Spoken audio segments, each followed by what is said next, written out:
Welcome back dear students. तो ये जो वीडियो है ये एक कंटिन्यूएशन पार्ट है प्रीवियस वीडियो का, जिसमें हमने एक एग्जांपल देखा था ट्रिपल इंटीग्रेशन का। ठीक है, तो जिन्होंने प्रीवियस वीडियो नहीं देखा है वो ज़रूर चेकआउट कर लेना, आपको आई टिप पर भी मिल जाएगा या फिर आपको डिस्क्रिप्शन बॉक्स में मिलेगा। ट्रिपल इंटीग्रेशन 3 नाम से वो आपको वीडियो मिलेगा, उसका ये कंटिन्यूएशन पार्ट है। So let us move forward. हमने देखा था okay what was the question, पहले एक बार डिस्कस कर लेते हैं। तो question was this and this is an important example from exam point of view, इसलिए मैं इसको पूरा कंप्लीट कर रही हूँ। तो ये क्वेश्चन में आपको ऐसा दिया हुआ है कि what is the reason bounded by, इसका इंटीग्रेशन निकालना है जिसमें आपको लिमिट्स डायरेक्टली नहीं दी हुई है, आपको लिमिट्स ढूंढने हैं। लोअर लिमिट आपको डायरेक्टली दी हुई है, x equal to 0, y equal to 0, z equal to 0। The only difficult part over here is to find the upper limit, और उसका भी मैंने आपको ट्रिक बताई थी कि कैसे करना होता है। अब आगे बढ़ते हैं, हमने यहाँ तक ऑलरेडी सॉल्व किया था इस इंटीग्रेशन को टिल हियर, यस। तो इसके आगे कैसे सॉल्व करना है, तो यहाँ पर अगर माइनस आता है तो मैंने आपको मिस्टेक भी बताई थी, एक गलती यहाँ पर मैंने ये की थी। व्हेन आई इंटीग्रेटेड दिस, इसका जब इंटीग्रेशन लेते हैं a minus X minus Y का रेज टू पावर 4 का 3 का, इसका 3 का इंटीग्रेशन लेते हैं तो it will be a minus X minus Y whole raise to power 4 upon 4 into इसका डेरिवेटिव, a का डेरिवेटिव माइनस एक्स का माइनस वाई का, तो ये तो 0 हो जाएगा and here you will get -1। तो ये -1 आने के कारण ये टर्म हो जानी चाहिए, this term will become plus. ठीक है, तो ये हो गया 3 इंटू 4, ये हो गया 12 एंड यहाँ पे हमने लिमिट अप्लाई की थी, y के जगह हमने पुट किया है a माइनस एक्स। ठीक है, अब आगे सॉल्व करते हैं। सो बस इतनी सी मिस्टेक थी यहाँ पे, ये होगा plus and because of this plus, तो लोअर लिमिट जब हम अप्लाई करेंगे तो ये टर्म भी प्लस हो जाएगी। ये जो दिख रहा है ये है लोअर लिमिट, ओके। ब्लू में जो दिख रहा है आपको वो लोअर लिमिट अप्लाई करने के बाद मिला है, दैट इज 0 अप्लाई करने के बाद। पहली सारी टर्म्स 0 हो जाती है यहाँ पर, बिकॉज y है यहाँ, that is y, only this term is left in the lower limit. तो ये मिल गया हमें। आई कैन अंडरस्टैंड अगर आप लोगों को लग रहा होगा कि ये इतना गंदा, इतना कॉम्प्लिकेटेड एग्जाम्पल एग्जाम में आएगा क्या। हाँ, आ सकता है, बिल्कुल आ सकता है। तो पहली बार आप पढ़ते हो तो कोई भी चीज़ डिफ़िकल्ट लगती है, इसी एग्जाम्पल को 2-3 बार अच्छे से प्रैक्टिस कर लोगे ना तो अच्छा होल्ड आ जाएगा और तब आपको ये डिफ़िकल्ट नहीं लगेगा। ठीक है, अब आगे बढ़ते हैं ना। यहाँ तक हमने देख लिया था, इसके आगे if you see this term a minus x a minus x, दोनों सेम टर्म है तो इसको स्क्वायर लिख सकते हैं। तो हमने लिख दिया a minus x whole square, x square को एज इट इज़ लिखा है। अगेन ये टर्म को एज इट इज़ लिखा हुआ है यहाँ पे। ठीक है, x square by 2 a minus x whole square. यहाँ पर a minus x whole cube, तो क्या हो जाएगा पूरा मिला के, ये 1 है पावर, ये 3 है, तो पूरा हो जाएगा 4 upon 3। Now this term is also written as it is and ये टर्म को भी एज इट इज़ लिखा हुआ है।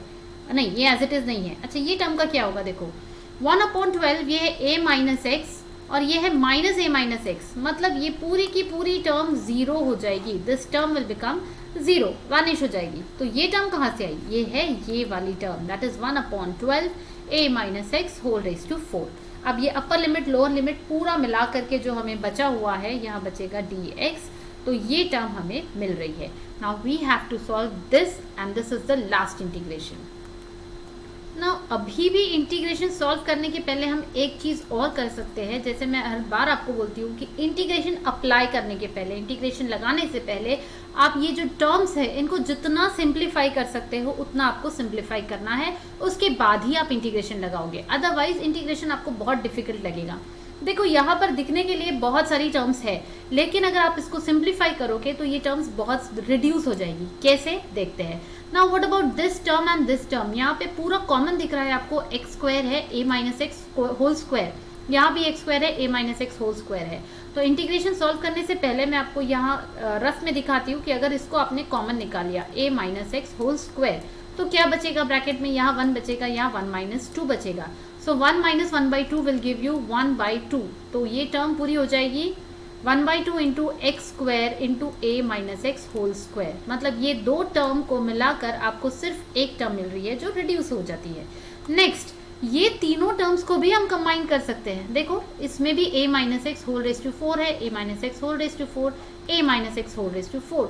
तो अगर ये कॉमन निकल जाता है तो हमारे पास क्या बचेगा, 1/3 माइनस 1/4 प्लस 1/2। बस इसको आपको सॉल्व करना है। तो ये तीन टर्म्स मिलाने के बाद में आपको सिर्फ एक ही टर्म मिलेगी, मतलब सिर्फ दो टर्म को आपको इंटीग्रेट करना है। So are you getting it? Why do we need to simplify? Simplify कर लोगे तो कोई भी इंटीग्रेशन आपके लिए ईजी हो जाएगा। लेट अस सी आगे क्या आने वाला है। ऑन इंटीग्रेटिंग या ऑन सॉल्विंग दिस, इंटीग्रेशन बन जाएगा आपका 0 to a 1/2 x square into a minus x whole square plus 1/6 a minus x whole raise to power 4। और ये पूरे को ब्रैकेट लगाना बहुत ज़रूरी है, and then you have to write dx। ठीक है, ब्रैकेट से ये समझ में आता है कि ये सारी टर्म्स का आपको इंटीग्रेशन करना है। Now you can solve this. देखो इसका तो इंटीग्रेशन इजी हो जाएगा, इसको हम पूरी एक टर्म मान के चलेंगे तो this will be easy. But what about this? जब आप इसको इंटीग्रेट करोगे तो आपको प्रोडक्ट रूल लगाना पड़ेगा, तो उससे बेटर है कि हम करते हैं इसको सॉल्व पहले। अगेन अभी हम इंटीग्रेशन नहीं करने वाले हैं, मतलब इंटीग्रेशन अप्लाई नहीं कर रहे हैं, हम पहले इसको सॉल्व कर लेंगे। तो इसको सॉल्व करना है, मतलब क्या करना है, a minus x whole square क्या होगा, it will be a square minus twice a x plus x square. इसको सॉल्व कर लेते हैं, ये टर्म एज इट इज लिखते हैं, a minus x whole raise to power 4 dx। अब बस एक्स स्क्वायर को अंदर मल्टीप्लाई कर देंगे सारी टर्म्स में, so that we get this term.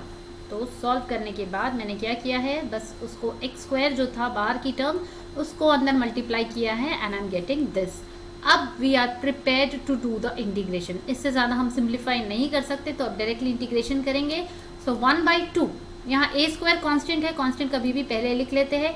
X square का इंटीग्रेशन हो जाएगा x³ माइनस कॉन्स्टेंट्स को पहले एज इट इज लिखो 2a, देन x³ का इंटीग्रेशन x⁴/4, x⁴ का इंटीग्रेशन x⁵/5। यहाँ पर ब्रैकेट क्लोज, बिकॉज ये 1/2 के साथ में सिर्फ यही वाली टर्म्स है।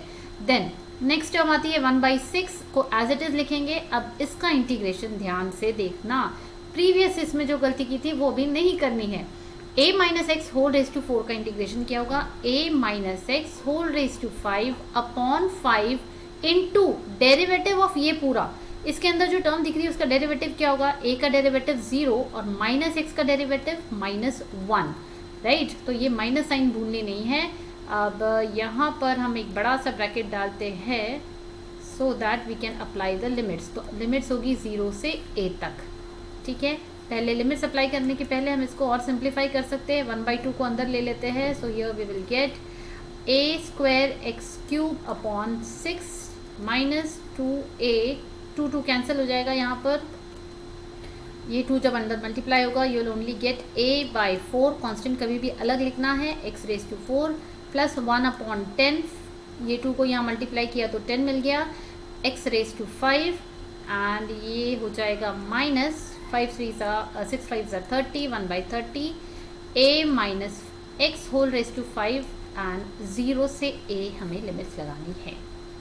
तो लिमिट्स लगाते हैं यहाँ पर, कांस्टेंट को अलग लिख लेते हैं, a² अपॉन 6 अलग से, x की जगह पहले आपको लगाना है a, अपर लिमिट है a, so this will B a³ minus a/4 constant को अलग से लिखना है, x की जगह a पुट करना है, सो a⁴ प्लस 1/10 a⁵, जहाँ जहाँ x है वहाँ a पुट करना है, माइनस 1/30 a माइनस एक्स की जगह a पुट करेंगे होल रेज टू पावर 5। ये टर्म 0 होने वाली है पता है, पर फिर भी पहले लिमिट अप्लाई करना है, एंड नेक्स्ट स्टेप में हम उसको 0 दिखाएंगे।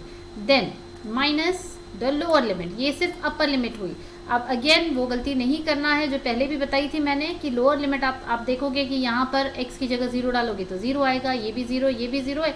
तो कई बार ये गलती कर देते हैं कि नेक्स्ट टर्म में चेक ही नहीं करते हैं, आपको लगता है कि ये पूरी टर्म 0 होने वाली है, बट यहाँ ध्यान दो ये 0 नहीं होगा।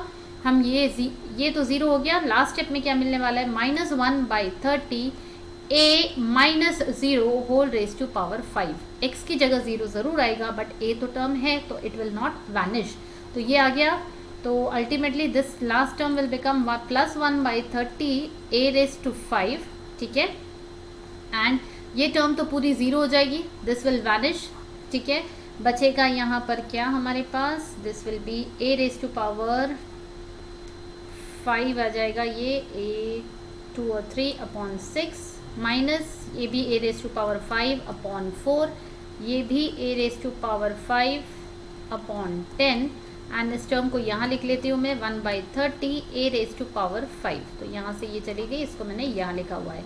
अब तो ये बहुत इजी हो गया है, a रेज टू 5 अगर आप कॉमन निकाल लेते हो तो बचता ही क्या है, तो ये कॉमन निकाल लिया हमने a रेज टू 5, अंदर बची ये सारी terms and on solving you will get this denominator as 20 and a raise to 5 as it is. So this is our final answer. तो ये था हमारा छोटा सा प्यारा सा क्यूट सा ट्रिपल इंटीग्रेशन का एग्जाम्पल।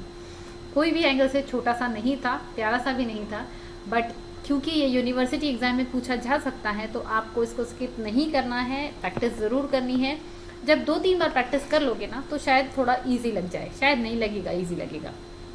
पहली बार जब आप इसको सॉल्व करोगे you will definitely find it difficult, but you have to keep patience और ध्यान से सॉल्व करना है। बार बार बता रही हूँ, ट्रिपल इंटीग्रेशन में एक ही गलती बच्चे करते हैं, ये जो लिमिट्स अप्लाई करते हैं यहाँ पर बहुत गलतियाँ कर देते हैं। So you have to give time to this particular example. पूरे देखो, आप जब एग्ज़ाम में पेपर सॉल्व करते हो तो कुछ कुछ एग्जाम्पल्स ऐसे होते हैं जिसको आपको स्पीड में करना होता है, और कुछ एग्जाम्पल्स ऐसे होते हैं जिसको आपको ज़्यादा टाइम देना होता है। तो ये वो कैटेगरी है जहाँ पर आपको ज़्यादा टाइम देना है। ट्रिपल इंटीग्रेशन में लॉजिक कुछ नहीं होता है, आपको कोई ऐसा ज़्यादा दिमाग लगाना नहीं है कि यहाँ पर बिल्कुल इसके बाद कौन सी स्टेप होगी, क्या करना है, ऐसा नहीं होता है। यहाँ पे नॉर्मल कैलकुलेशंस होते हैं, लेकिन फिर भी बच्चे उसमें गड़बड़ करते हैं, गलतियाँ करते हैं, बिकॉज जल्दबाजी होती है और थोड़ा एग्ज़ाम का प्रेशर होता है। तो ये चीज़ें आपको ध्यान में रखनी है। इसको जो भी मैंने बताया है उसको ध्यान से करना, एग्ज़ाम में आपको अच्छे मार्क्स स्कोर करना है। Wish you very very all the best for the examinations. तो ये यूनिट तो हमने पूरा कर लिया है, आपके लिए मैंने पूरे वीडियोस बना लिए हैं। आई डोंट नो वेदर आगे के वीडियोस बना पाऊँगी या नहीं, बट स्टिल अगर आप लोगों की डिमांड होगी कमेंट करके बताना, पॉसिबल होगा तो मैं ट्राई करूँगी। So wish you all the best for your examinations. बहुत अच्छे से पढ़ाई करना और मुझे कमेंट करके ज़रूर बताना कैसे लग रहे हैं आपको वीडियोस, हेल्पफुल है या नहीं है।